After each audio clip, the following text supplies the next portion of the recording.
Nagluto nga pala ako guys ng cheesy macaroni fruit salad. Nung New Year pa yan, kaso ngayon ko lang siya i-upload. Tipid version nga lang to guys, pero hindi naman tipid ang lasa at saka hindi tipid sa cheese. Favorite ko kasi talaga ang cheese, lalo na tong Eden cheese kasi hindi siya gaanong maalat.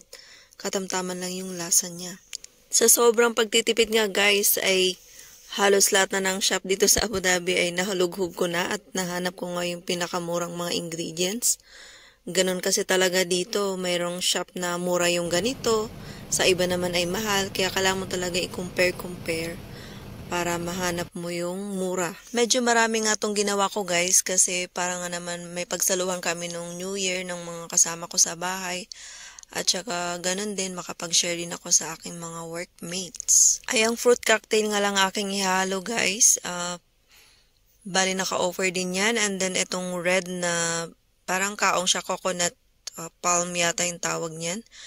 Medyo kulang lang yan. Wala lang green kasi pag binuo ko pa ay masyashort na ako sa budget. Kaya okay na yan. At least makulay ang ating macaroni fruit salad.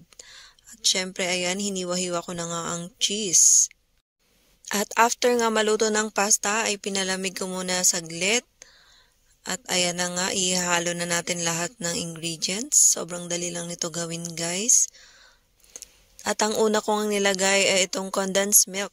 Ayan, at para masimot ko ay nilagay ko yung pasta sa loob. At dati nga ay gumawa pa ako ng kape. Nakapagkape ako gamit ang tirang condensed milk kasi sayang nga naman. Kailangan nating sulitin ang lahat kasi mahal ang ingredients, lalo na yung gumawa ng mga ganito, ng mga desserts.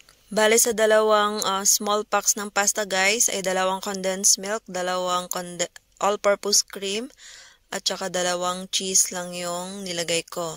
Pero kung sa tingin nyo naman ay, or pag tinikman nyo ay hindi siya gaanong matamis para sa inyo, pwede nyong dagdagan ng condensed milk.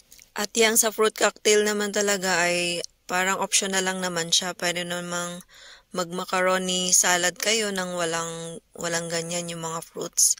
Sa akin lang kasi ay gusto ko ng makulay at saka para may ibang texture yung macaroni salad. Ayan. At naglagay nga rin pala ako guys ng pasas o raisins. Ayan, dagdag flavor din yan at texture sa ating macaroni fruit salad. At ayan na nga, ready na siya. Nahalo ko na siya lahat. At may inad nga pala ko dyan, yung mayonnaise guys. Ayan, di ko na napakita sa video. Pero ayan, may mayonnaise yan siya. At ayan na nga, nilagay ko na siya sa mga container. At ayan, ready na yung i-ref para ready na sa okasyon or pang dessert nyo, o diba? Ayun lang, thank you so much for watching. Please heart, comment, and follow my FB page, Jan Vlogs.